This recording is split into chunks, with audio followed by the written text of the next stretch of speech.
밀이나 보리나 같은 맥류인데 그 재배 기술에 대해서 일반적인 내용입니다. 발화 최적 온도. 이 보리하고 밀은 맥류는 그 좀 서늘한 곳에서 자라는 그런 성질이 있어요. 그래서 동계작물이라고 하고 있죠. 온도가 너무 높으면 그 여물지 않습니다. 그래서 비립이 생기게 되죠. 특히 이제 5월 달에 그 한창 그 등숙이 되는데 그때 이제 온도가 30도 이상 돼 버리면 되는 날이 뭐 10일 이상 되고 요즘 갈수록 온도가 올라가지 않습니까? 그렇게 되면 이제 상당히 불리합니다. 그래서 고온으로 될수록 수량이 떨어지게 돼 있죠.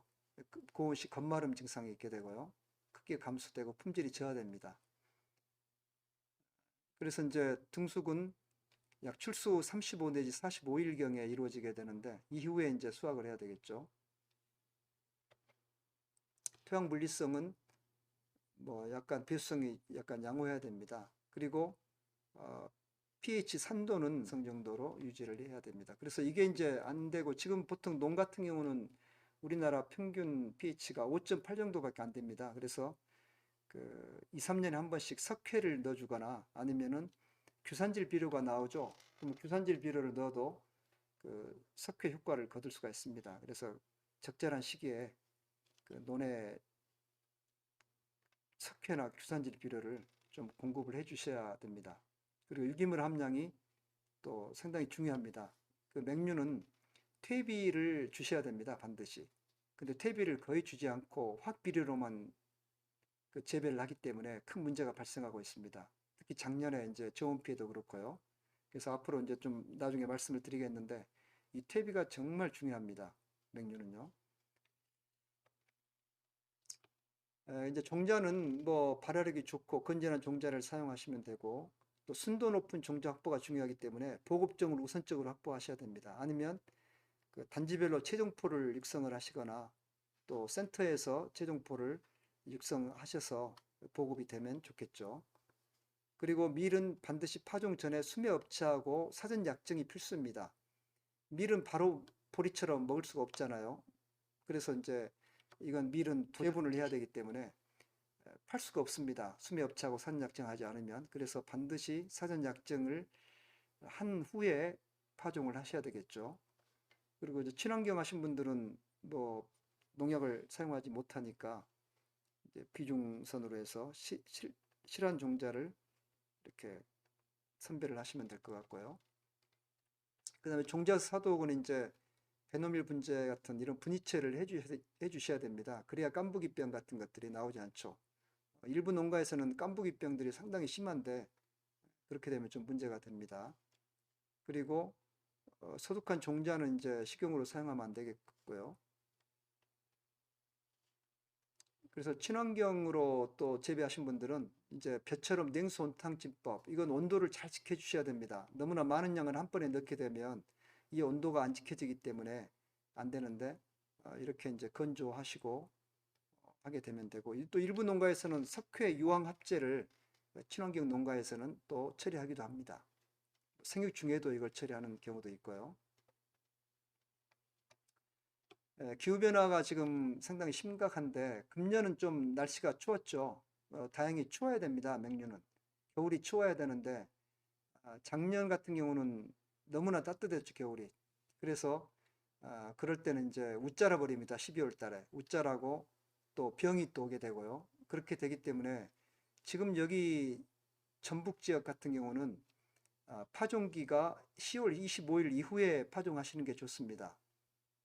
작년은 어땠는가요? 작년에는 11월 1일 날 비가 왔죠. 그 요즘은 한 10일 정도 예측이 됩니다. 기상 예측이 정확하거든요. 그래서 11월 1일 날 비가 온다 하니까 그 전에 아마 심으셨을 거예요.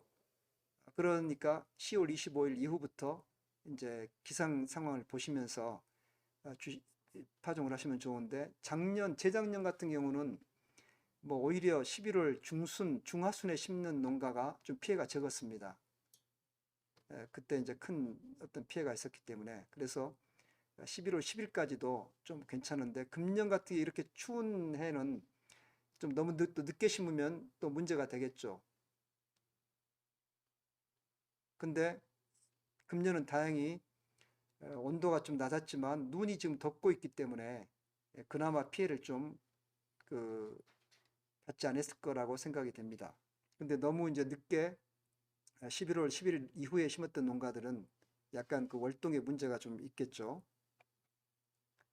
그리고 헥타르당 파종량인데요. 아까 그 벼에서도 우리 김봉인 과장님께서 말씀을 하시던데 그 파종량이 지금 너무 많습니다.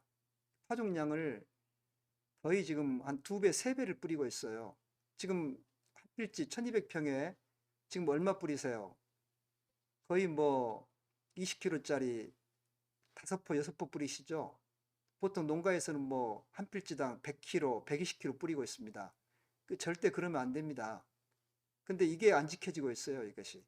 앞으로 이제 종자의 품위를 따져야 되고 수매를 해야 되니까 그럴 때 이렇게 많이 뿌리시게 되면은 정말 안 좋습니다. 특히 이제 월동이 지나서 1월, 2월 정도 돼가지고 딱 봤을 때 잔디밭처럼 이렇게 파랗게 논에 있으면 흡족해 하셔요. 잘 됐다. 근데 그게 절대 좋은 게 아닙니다. 그때 좀 듬성듬성 있어야 돼요. 2월 달에는. 3월 말부터 갑자기 이렇게 이제 분할을 해가지고 막 크기 때문에 그때는 좀 여유 있게 있어야 되는데 이걸 막 한 필지당 100kg, 120kg 뿌리시는데 이걸 좀 철저히 좀 지켜주십시오. 최대한 80kg는 넘지 않게끔. 우리는 64kg 뿌려요. 연구소에서는. 근데 매년 64kg만 뿌려도 수량이 아주 많이 나오고 있습니다. 그래서 가능하면 64 내지 70kg만 한 필지에 뿌리시고 친환경 농업을 하신 분들은 제초제를 못 뿌리니까 잡초가 나니까 좀 많이 뿌린다 하시면은 한 80에서 100kg까지 좀 허용하셔서 뿌리시면 이제 득세풀이 좀 나는데 좀 이렇게 예방도 될 수가 있겠죠.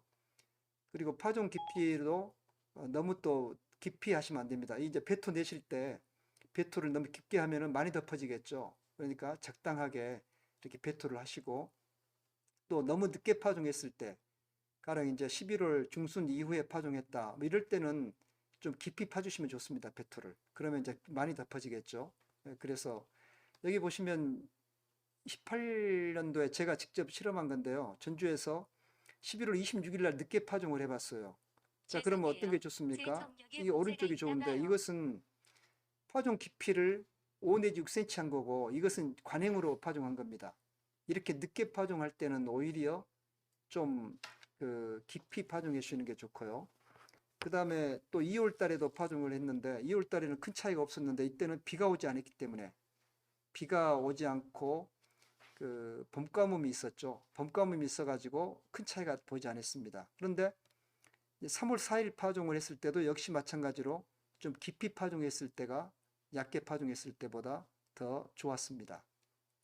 그래서 파종 시기를 좀 지났을 때는 좀 깊이 파종하시는 것이 좋고 그렇지 않을 때는 약 3cm 정도 덮어지게 그렇게 파종하시는 게 좋습니다. 보통 이제 주립 광산파를 하시죠. 먼저 미스트기로 이렇게 종자를 비료와 종자를 쭉 뿌리신 다음에 그 다음에 이제 고를 타시죠. 트랙터 부착 배토기로 뭐 2개 달린 걸로 이렇게 요즘 하시는데요. 이렇게 고를 타시고 마지막 그 배수를 잘 내주셔야 되죠. 그 다음에 이제 세조파도 또 일부 영정 지역에서도 하더라고요. 그저 고솜이라고 뭐 생강 심는 곳 가보니까요. 그런데 세조파를 하게 되면 이제 금년 같은 경우 땅이 많이 얼어 있죠. 그러면 2월 달에 2월 중하순에 땅이 이제 얼었다 녹았다 합니다. 그러면 세조파를 하게 되면 로타리를 쳐서 파종을 했기 때문에 그 서리발이 생겨요, 서리발. 그럼 서리발을 눌러주셔야 됩니다. 그래서 다밥기로 이렇게 눌러주시면 좋은데 이제 그거 안 눌러 놓으니까 이게 다 서리발이 떠가지고 들떠 있어요. 그럴 때는 그 사람이라도 가서 직접 밟아주신 게 좋습니다. 그리고 또 일부 철새들, 그 뭐 큰 기러기 같은 게 와가지고 줄로 가면서 쭉 가면서 그냥 다 뿌리까지 그냥 파먹어 버리죠. 그리고 똥도 뭐 개똥처럼 놔놓잖아요. 그래서 철새들이 한번 왔을 때 또 크게 피해를 당할 수가 있어요. 이렇게 쭉 일렬로 또 심게 되면. 그래서 세조파는 사실은 이 논보다는 밭에서 좀 유리하고 논에는 유리광산파가 좋습니다. 그래서 그렇게 해서 파종을 잘 해주시고 그 다음에 이제 이거 종자량도 뭐 세조파는 좀 적게 뿌리면 좋은데 감리작에서는 똑같이 많이 뿌려 주셔야 됩니다. 습해를 좀 입을 수가 있고 그러기 때문에요. 전작에서는 좀 적게 뿌려도 됩니다. 세조파일 경우. 네, 그래서 이렇게 하시고 친환경 같은 경우는 잡초 방제를 않기 때문에 벼 수확한 후에 로타리를 약하게 좀 쳐주세요. 비료 뿌리고 로타리를 약하게 쳐주시면 그 눈에 보이지 않는 둑새풀이 다 죽습니다. 네, 그러면 좀 이제 둑새풀을 이겨낼 수가 있겠죠.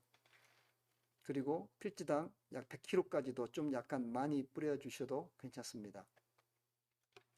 그 다음에 이제 땅심을 높여야 되는데 이게 정말 중요합니다. 그 300평당 시바루당 퇴비 1리터를 좀 넣어주셔야 됩니다. 볏짚으로 따진다면 0.5톤 정도. 그래서 벼를 수확하시고 볏짚을 지금 다 걷어가시는데 그 볏짚을 잘라서 환원을 해주시고 그렇게 된다면 요소를 또 추가를 해주셔야 돼요. 복빛 대신. 왜냐하면 미생물들이 이걸 분해를 해야 되니까. 그래서 요소를 좀 추가해서 유입해 주시면 좋습니다. 그리고 규산질, 석회질, 계량제를 주시고 그래서 퇴구비를 1헥타당 3,000평당 약 15톤, 석회를 약 2,002톤. 그 다음에 이게 이제 밀에 대한 건데 보리도 뭐 유사합니다. 94kg 성분량입니다. 이것은 성분량으로 94, 질소, 인상, 가리를 94, 83, 41. 그런데 이 질소 함량을 밑거름 파종할 때 주는 밑거름을 40% 정도 주시고 웃거름을 약 60%. 이것은 이제 재생기잖아요. 봄에 한 2월 중순에 그때 주시면 됩니다. 육거름을. 그래서 이제 전에는 단비로 주셨는데 요즘은 복합비료로 주시기 때문에 이 복합비료를 질소로 기준해서 계산하시면 됩니다.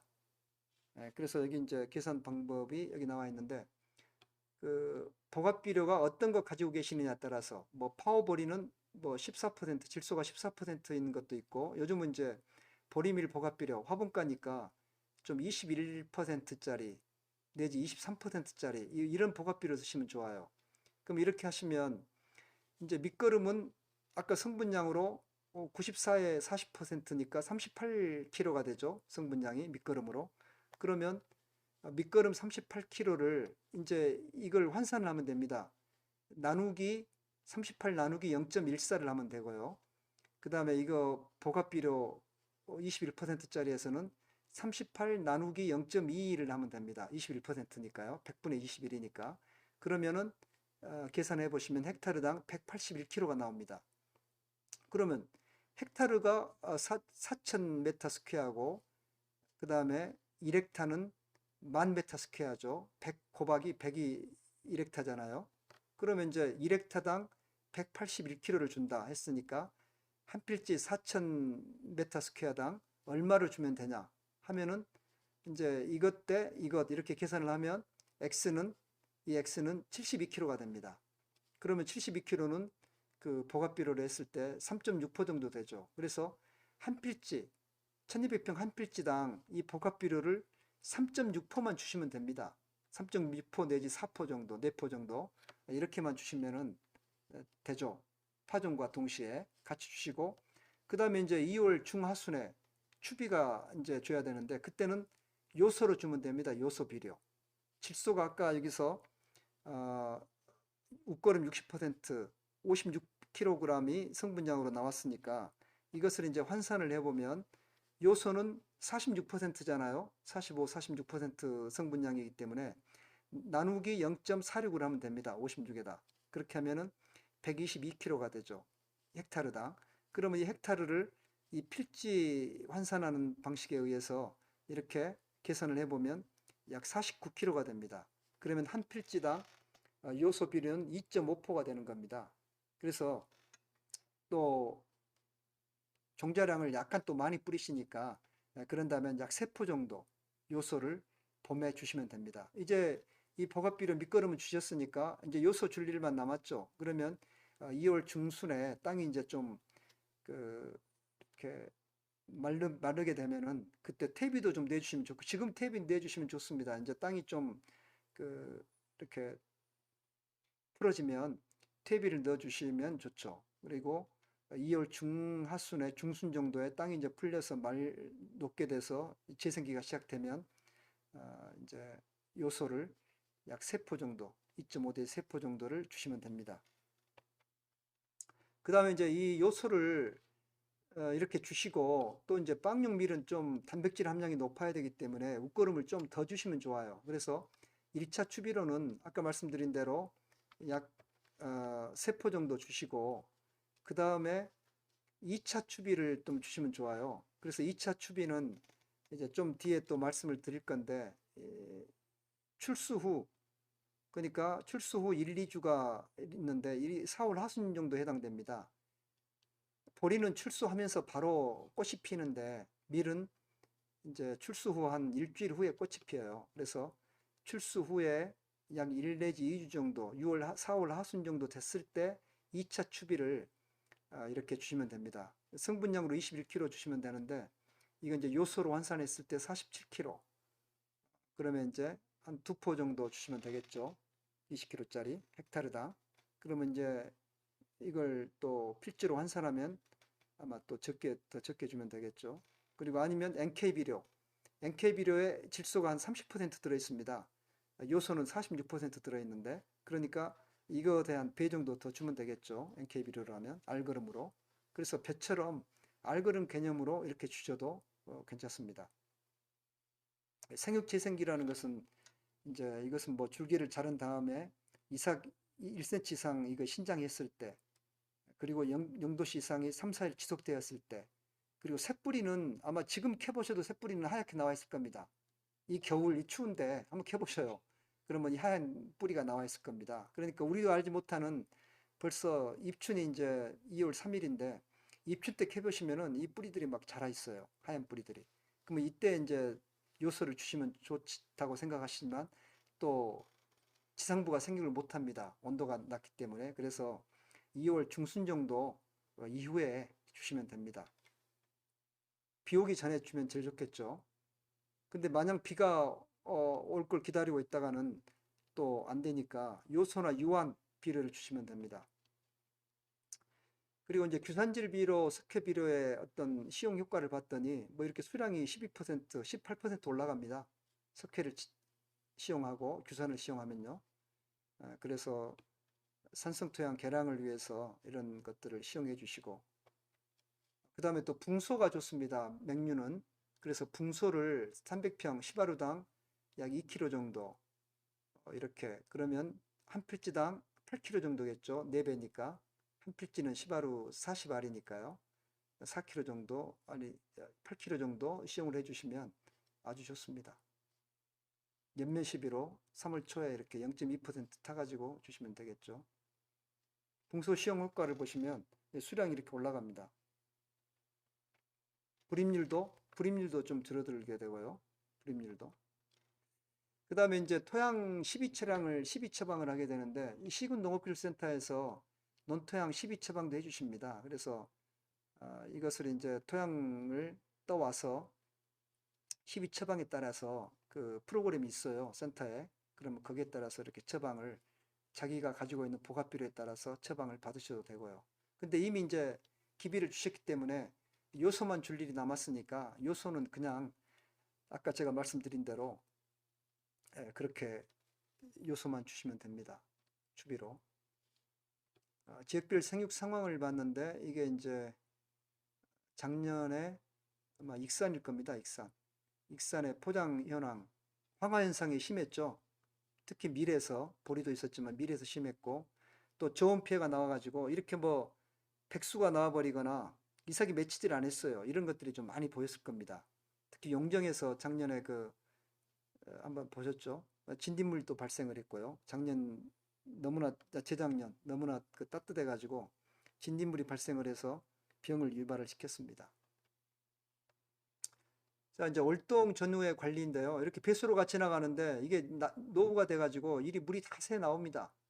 그러면 이제 수확기 때쯤 돼서 물이 막 흘러 들어오게 되고 옆에 논에 모내기 하게 되면 또 들어오게 되고 하면은 이제 물이 막 고여 있어요, 고랑에. 근데 이 고랑에서 물을 빼줘야 되는데 그 마지막 나가는 데를 또 처리를 안 해놓고 트랙터만 그냥 지나가 버리고 배토만 하고 가버리니까 물이 그대로 고여 있는 거예요. 그래서 이 물을 마지막 그 보머리라고 한가요? 거기를 좀 삽으로 좀 터 주셔가지고 그 물이 확실히 빠져나갈 수 있도록 해주시고 또 그 다음에 여기를 이제 요즘은 그 둘러주는 게 있어요. 이렇게 두둑 형성기라고 해서 외자로 쭉 둘러주면은 이제 이 물이 여기만 고여 있죠. 그리고 일이 안 넘어오게 되죠. 그러면 수확기 때 일이 물이 안 흘러오니까 수확하기도 쉽고 콤바인 들어가 수확하기도 쉽고 또 물이 돌아보게 되면은 그 무효 분열이 이제 있게 돼 가지고 늦게 자란 것들이 올라옵니다. 그러면 청미가 생기게 되겠죠. 다른 건 다 익었는데 물이 들어오니까 계속 생장을 하는 거예요. 그래가지고 새끼를 쳐가지고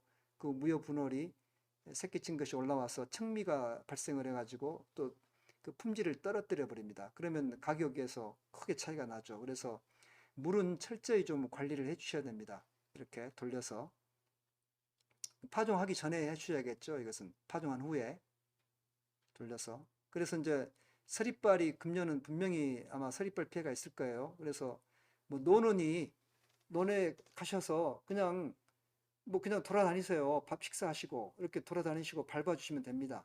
그러면 월등하게 수량이 좋아지고 품질이 좋아집니다. 그래서 이런 기계가 없으시면 직접 밟아주셔도 되고 이런 기계를 공동 구매를 해주시면 좋습니다. 그래서 이제 이렇게 요즘은 기계화가 돼가지고 뭐 전자동화 돼 있죠. 파종 시비도 이렇게 비료 살포기로 뿌리게 되고 그 다음에 배토하시고 그 다음에 또 이제 제초제 살포를 하고 또 수확을 해서 건조 저장하는 사이클이고요. 요즘은 보통 이제 벼 밀볼인데 아까도 그 벼를 너무나 빨리 이양을 한다고 하셨는데 벼 이양 6월 말에경에 하셔도 큰 문제가 없습니다. 오히려 그 전남 지역 같은 경우는 6월 말에 한 것들이 수량이 더 높았어요. 신동진 같은 경우도 여기도 한 6월 20일경에 해도 충분합니다. 그렇다면은 밀도 수확하는데 지장이 없고요. 그래서 이제 너무나 빨리 이양을 안 하셔도 되기 때문에 지금 놀고 있는 땅에 다 밀보리 심을 수가 있는 겁니다. 그 다음에 지금 김제에서 뭐 밀하고 콩 작부체계를 하고 있는데 김제는 뭐 지금 뭐 1000헥타 이상 콩을 심고 있습니다. 벼 대신요. 그래서 밀과 콩 작부체계를 하고 있는데 가장 성공적으로 지금 이루어지고 있고 특히 작년 같은 경우 이제 콩이 좀 피해를 봤는데 스페 피해를 봤는데 그래도 전량 정부에서 수매를 해주기 때문에 뭐 오히려 소득이 벼농사보다 훨씬 좋았습니다. 네, 그런 경우가 있었고요. 그래서 여기도 일부 이렇게 밀과 콩 작부체계, 보리 콩 작부체계로 시도해 볼 수도 있을 겁니다. 그런다면은 반드시 콩 같은 경우는 이제 그 두둑 형성기가 좀 큰 게 있어야 돼요. 그런 다음에 트랙터도 그 100마력 이상짜리가 있어야 되고 또 콩 수확기, 전용 수확기가 또 있어야 됩니다. 그래서 그런 것들이 준비가 된다면 이제 큰 단지별로 시작할 수가 있을 겁니다. 제가 그 논산에 어떤 농가를 한번 소개를 해가지고 했는데 작년에 60헥타 콩을 재배를 했어요. 그 전에는 40헥타를 하다가 처음으로 그렇게 했는데 뭐 수량이 300kg 이상 나왔습니다. 시바루당. 그래가지고 아주 수량을 많이 받아가지고 금년에는 90헥타까지 늘린다고 하는 농가를 봤는데 그런 농가는 이미 기계가 그 대형화된 기계들이 갖춰져 있기 때문에 이제 그게 가능했습니다. 이제 본파종도 있어요.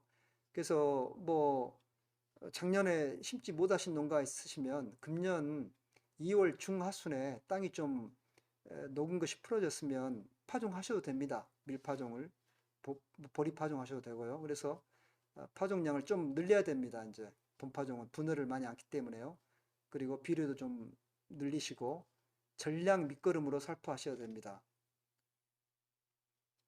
추비를 안 하셔도 되고요. 그리고 수확기가 6월 20일 정도 되고 수량도 8, 90%까지 수준으로 거둘 수가 있습니다. 본파종 재배에 대한 내용이고요. 그 다음에 이제 잡초 방제는 파종 후에 바로 토양 처리제를, 잎제를 마스트나 스톰프 같은 걸 주시면 좋습니다. 3일 이내에. 그러면은 웬만한 그 잡초는 다 잡을 수가 있어요. 그런데 이게 이제 파종을 후에 제초제를 처리 못했거나 또 잡초들이 너무 많다. 뭐 냉이 같은 게 많이 올라오죠, 봄에.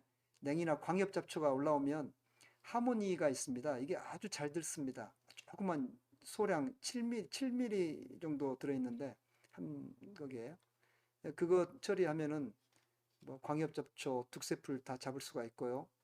이것은 이제 2월, 3월 초까지 처리해 주시고 온도가 올라가면 좀 약해를 입습니다. 습해 있을 때도 약해를 입고요. 네, 그다음에 이제 병 쪽으로 한번 가보겠습니다. 특히 이제 그 정리병이라고 해서 정리병이라고 해가지고 붉은 곰팡이병이 문제가 되는데요. 이 병에 걸리게 되면 그 독소를 만들어내기 때문에 인축에 다 영향을 받습니다. 그래서 사료용으로도 쓸 수 없게 되고 다 버리게 되는데 이게 이제 출수기에 그 이삭이 이렇게 올라왔을 때 이삭이 폈을 때 한 3일 정도 비가 오면 뭐 상대 습도가 한 95% 이상 되면 거의 뭐 99% 이게 나온다고 봐야 됩니다. 그래서 그럴 때는 비가 한 이틀 이상 오게 되면 비가 그친 다음에 바로 약제를 살균제를 이렇게 처리해 주시면 좋습니다. 그리고 종자 소독을 철저히 좀 해주시고요. 그래서 이렇게 빨간기가 일어나고 여기가 뭐 백수처럼 그냥 이삭이 맺히지를 않아 버립니다. 그리고 이게 이제 점점 번져서 막 옆으로 막 그 이렇게 전염이 되죠. 그래서 이것은 확실하게 불곰팡이병은 좀 잡아주시라는 것을 말씀드리고요. 그다음 흰가루병도 좀 나타납니다. 뭐 이것은 이제 너무 베개 심으니까 공기가 못 통하니까 흰가루병이 좀 발생을 하니까 질소 과용을 피하고 또 너무 이제 그 파종을 많이 하셔야 되겠죠. 그다음에 깐부기병은 이제 주로 그 종자 처리를 파종하시기 전에 종자 처리를 확실히 해주시면 좀 예방 가능하고 보이는 즉시 뽑아가지고 그냥 저 밖에서 그 땅에 묻어버리거나 불태우시거나 그렇게 해주셔야 됩니다. 이게 그대로 놔두시면 내년에 또 종자에 전이가 돼가지고 그 포장에 또 많이 번지게 되거든요. 그래서 철저하게 좀 뽑아 주십시오.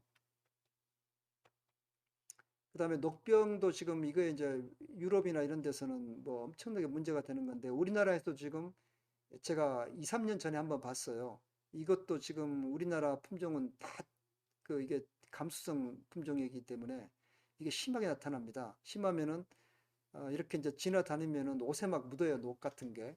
그래가지고 거리 수량도 거둘 수 없을 정도로 심한데 이럴 때는 석회 유황합제, 친환경 제재인데 이것들을 주거나 또 뭐 밀파를 또 삼가하시면 될 것 같습니다. 그 다음에 줄무늬병도 이런 이제 병들이 새로 쪼개지는데 이영주를 제거하시고 또 병의 저항성인 품종들을 재배하시면 됩니다. 그 다음에 이게 이제 작년에 문제가 되었죠. 잎집눈 무늬병인데 이것은 너무 그 밀식을 하니까 또 많이 발생을 합니다. 그래서 이제 밀식을 하고 특히 3월 상순에 그 재생기 이후에 3월 상순에 이상 조온이 있어요.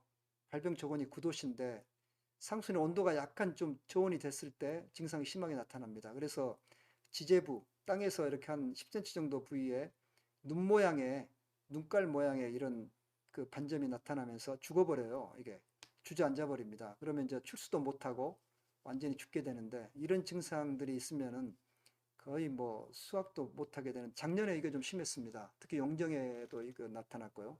그래서 일단은 종자를 많이 뿌리지 말라는 것을 좀 부탁드립니다. 그리고 여기에 저항성인 품종들이 좀 있어요. 세금강 같은 거, 뭐 이런 품종들이 좀 전에 한번 그 조품밀이라고 가장 그 조숙 품종인 밀이 있었는데 그게 이제 이게 심해가지고 그 폐기가 됐었죠.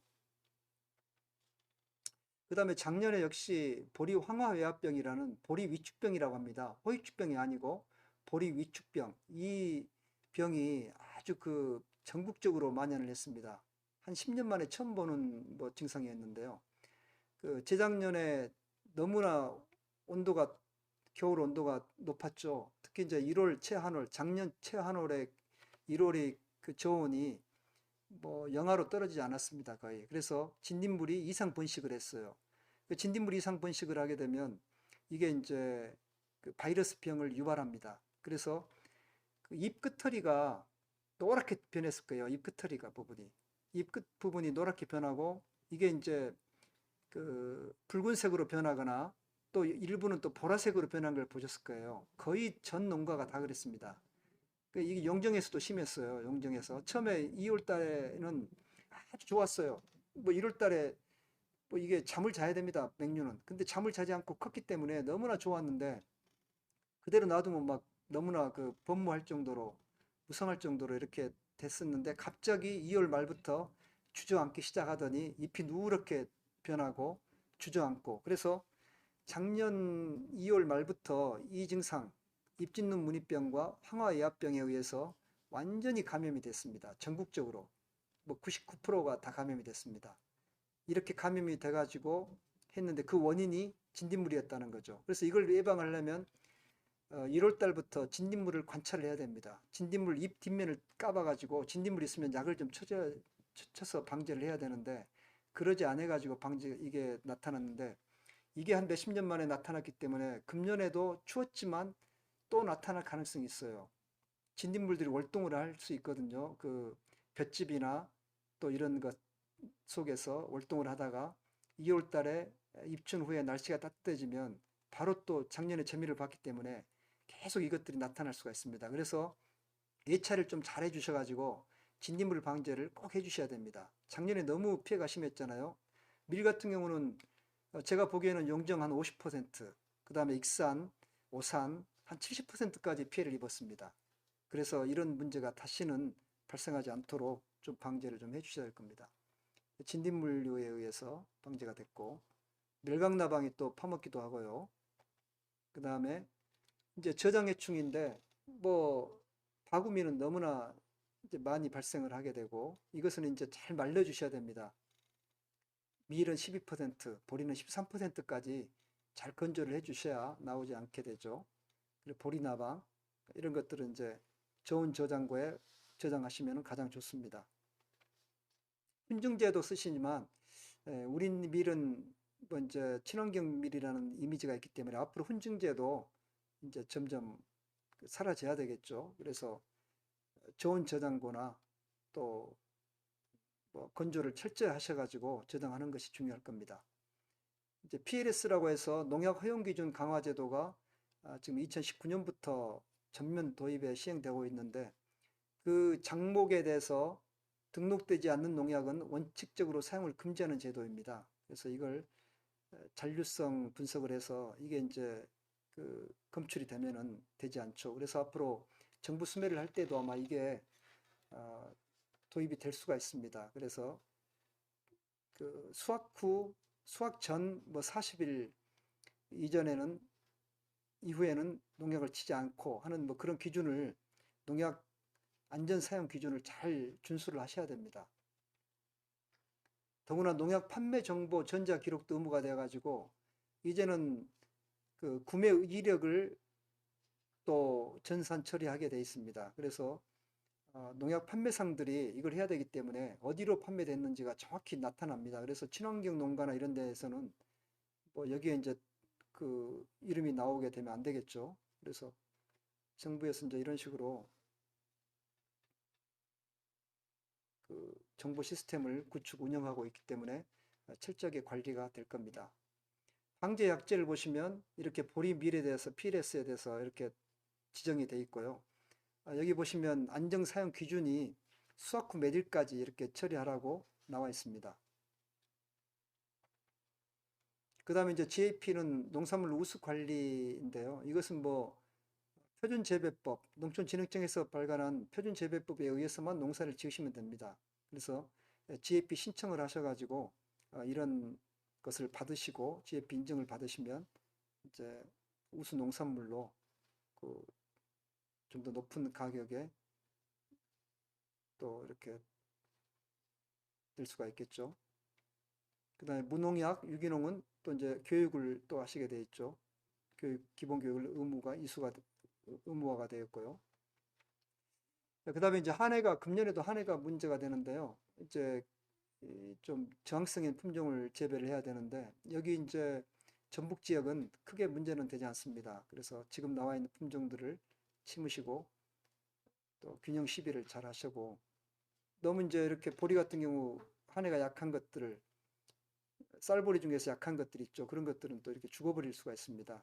근데 보리는 또 죽어도 또 다시 살아나거든요. 그래서 이제 그런 강한 내한성이 있는 것들을 좀 심으시고 요즘은 중기예보가 좀 일기예보가 나타나고 있습니다. 금년도가 겨울이 좀 춥다고 예보가 됐기 때문에 이런 해에는 좀 추위에 약한 맥주맥 같은, 그 다음에 또 귀리 같은 이런 추위에 약한 것들은 안 심어야 되겠죠. 그리고 습해가 이제 또 가장 문제가 되는데요. 이렇게 논에 뭐 물이 고여 있으면은 아무래도 누렇게 떠버립니다. 뿌리가 산소 공급을 못 받기 때문에 죽어버립니다. 썩어버립니다. 그래서 뿌리가 자라지 못하기 때문에 죽기 때문에 이런 상황이 되면 이제 긴급하게 요소나 유황 약 1 내지 3%짜리를 이렇게 녹여가지고 처리하면은 좀 회복은 됩니다. 회복은 되지만 근본적으로 이 배수로를 철저하게 좀 내서 물이 고이지 않게끔 해주셔야 되겠죠. 더벅도 이것도 이제 너무나 밀파를 하게 되기 때문에 어, 너무나 밀파를 해서 힘없이 이제 자라게 되죠. 그 간장이 이렇게 너무 가늘게 올라오기 때문에 넘어지기 쉽습니다. 그래서 이것도 방지하기 위해서는 적정량을 파종을 꼭 해주시라는 겁니다. 벼도 지금 소식 재배에서 그 평당 50주밖에 심지 않지 않습니까? 전에는 뭐 그거 절대 안 된다고 했는데 인식을 바꾸기가 힘들어요. 근데 맹류도 이제는 바꿔야 됩니다. 절대 많이 심으시면 그 종자가 제대로 그 여물지 않는다는 것을 꼭 아시고 그걸 좀 지켜주시면 좋겠습니다. 그 다음에 이제 수발인데요. 그 수확기 돼가지고 비가 옵니다. 장마철이 또 겹치게 됩니다. 6월 한 중순이나 초순 정도 되면은. 그럼 장마 오게 되면 또 이게 벼처럼 수발화가 돼버립니다. 서 있는 상태에서, 이삭이 서 있는 상태에서 싹이 터버리기 때문에 또 수발화의 저항성인 품종들, 세금강 같은 품종들이 강한데 그런 품종들을 좀 심어주시면 좋을 거예요. 그래서 이제 보시면 그 한국과 일본 같은 경우도 대동소이합니다. 그래서 수량 감소가 한해에 의해서 5.9, 습해에 대해서 5.9% 이렇게 한해 습해에 대해서 수량 감소가 심하기 때문에 이걸 철저히 좀 예방을 좀 해주셔야 됩니다. 그 다음에 이제 흙 밟기, 다밥이라고 하는데요. 이렇게 들떠버립니다. 특히 이제 금년 같은 경우 서리빨이 나타날 가능성이 높은데 이걸 좀 다밥기로 눌러주시거나 또 토입, 이것은 그 줄뿌림을 하게 되면 그걸 이제 그 줄뿌림 사이로 이렇게 북매기를 해주시면 되는데 요즘 누가 그렇게 사람이 하는 경우가 없죠. 그래서 이 배토기를 가지고 한 번 더 배토를 해주시면 흙이 이제 더 올라오게 되겠죠. 그러면 덮어지게 됩니다. 그 덮어진 데다가 다시 한번 다밥기로 눌러주시면 수량이 월등하게 올라갑니다. 지금 이렇게 다 지금 떠 있잖아요. 그 서리빨 올려가지고 그냥 이게 이렇게 들떠버립니다. 그러면 봄에 이제 꽃샘추위가 오게 되면 바람이 확 불게 되죠. 그리고 또 봄가뭄이 오게 되면 다 말라버립니다. 말라서 죽어버리고 분할도 못하게 되고. 그래서 흙을 좀 배투기를 한번 더 지나가시면서 흙을 넣어주시고 또 다밥을 철저히 해서 이걸 좀 막아주시라는 겁니다. 금년에 분명히 이런 증상이 나타날 겁니다. 그러면은 직접 가셔서 발로라도 밟아주시는 게 좋습니다. 그래서 이렇게 이제 다밥기를 만들어서 밟아주시고요. 근데 이게 기계가 너무 커버리면 기존에 있는 그 배수로가 뭉개져 수 있잖아요. 돌아갈 때. 그러니까 좀 용량이 좀 적은 걸로 해서 이렇게 해서 뒤에 달아가지고 눌러주시면 좋겠죠. 마력수가 한 60마력 이하 되는 걸로 해가지고. 그 다음에 이제 산물수매를 다 하게 되는데요. 대부분 충분히 밭에서 논에서 말린 다음에 들어간 게 좋습니다. 물론 모내기 한다고 막 이제 마음은 급하실 건데 그래도 수분이 25% 전후됐을 때 그 수확을 하셔서 산물수매로 들어가신 게 좋고 또 오히려 이 수분이 많을 때는 회전수를 좀 낮춰야 됩니다. 그리고 수분이 좀 적을 때는 회전수를 좀 약간 높여도 되고요. 조기 수확에 이 수확이 또 중요한데 이제 5월 달이 막 30도 이상 되는 날이 많기 때문에 겁말라 버려요. 그러면 아유 말랐다고 그냥 수확에 들어가 버리는데 이것은 좀 잘 지켜주셔야 됩니다. 그래서 출수기가 중요해요. 출수 후 42일 이후에 출수 후 45일 정도 지나서 수확을 하시는 게 좋습니다.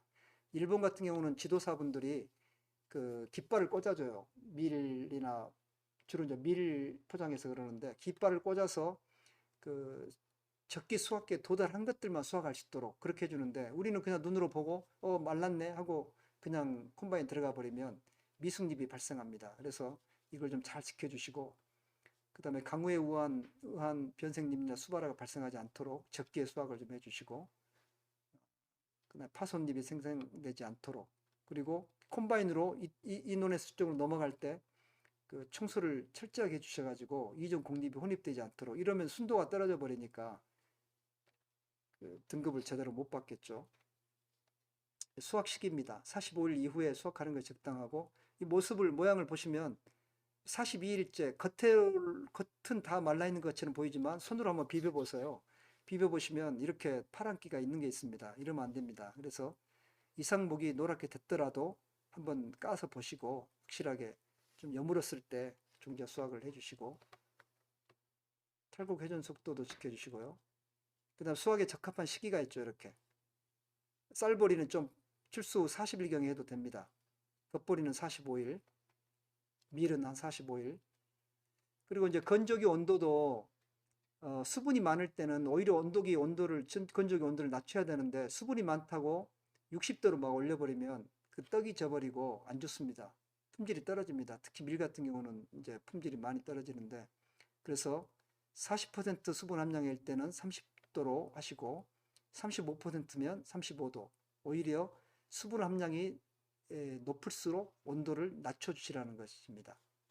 그리고 건조는 밀은 12%, 보리는 13%로 이내로 이렇게 건조를 해주시고, 저장도 약 10 내지 15도 되는 좋은 저장고에 넣어주시라는 겁니다.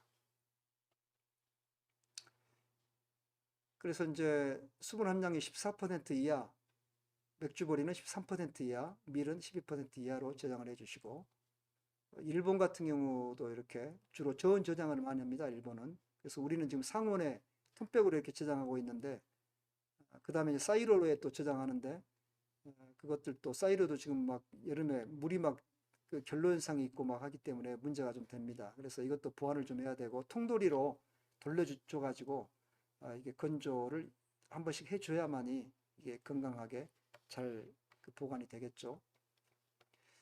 그래서 맥류의 품질을 결정하는 것은 수확 전 관리도 중요하지만 수확 후 관리가 또 중요합니다. 그래서 수확 후 관리를 신경을 좀 써주셔야 되고요. 밀 같은 경우는 적정 단백질 함량을 유지할 수 있도록 해주시고, 수발화 붉은곰팡이 불가, 그 다음에 뭐 이런 좋은 저장을 장려하고, 그래서 이제 전체적으로 정리를 해보면요, 그 10월에 파종하고 배토를 하시고 제초제를 토양처리제를 처리를 합니다. 그리고 배수로 정비를 해주시고, 그 다음에 겨울 월동기에는 퇴비를 시용하시거나 밟아주기 다밥을 해주시고, 또 1월 달에도 역시 마찬가지 흙넣기나 다밥을 해주시고, 생육 재생기 2월 달이 되면은 2월 중순부터 웃거름을 주시기 시작하시고, 또 이때 이제 뭐 풀이 많이 보인다 그러면은 하모니 같은 경엽처리제를 살포해 주시고, 그 다음에 생육이 또 안 좋다 했을 때는 유한이나 요소를 이렇게 시용해 주시면 회복이 좀 됩니다. 그리고 출수기 때 4월 출수기 때 붉은곰팡이병 방제 약을 살균제를 좀 처리를 해주시고, 또 알거름을 좀 주시면 좋습니다. 그리고 이제 5월 달에는 이영주를 좀 제거해 주시고, 이영주를 제거를 해 주셔야 돼요. 보리 파종한 데서 이렇게 넘어오잖아요. 파종하게 되면. 그러면은 이제 그것들을 아까워서 그냥 놔두시는데, 만약 굳이 수확하신다면 그것만 따로 해서 내주셔야지, 같이 이렇게 콤바인으로 수확을 해버리면, 보리가 커진 걸 수확해버리면 그 순도에서 그 불이익을 받을 수가 있으니까 특히 이걸 좀 조심해 주십시오. 그리고 적기에 수확하고 건조를 적정한 수분 함량을 유지해 주시라는 겁니다. 저희들이 이제 뭐 보리도 그렇지만 우리밀 알리기에 대해서 저희 연구기관에서도 뭐 서울도 가고 여러 군데 가서 알리기를 하고 있습니다. 그래서 어린애들부터 우리밀에 대한 친근감을 주기 위해서 이런 행사들을 지금 많이 하고 있는데, 뭐 이런 전시회도 하고 있고, 또 MOU를 맺기도 하고, 서울역 옆에 그 가로수에다가 이렇게 밀을 심어서 또 경관 조성도 하고 있고, 이런 일들을 하고 있습니다.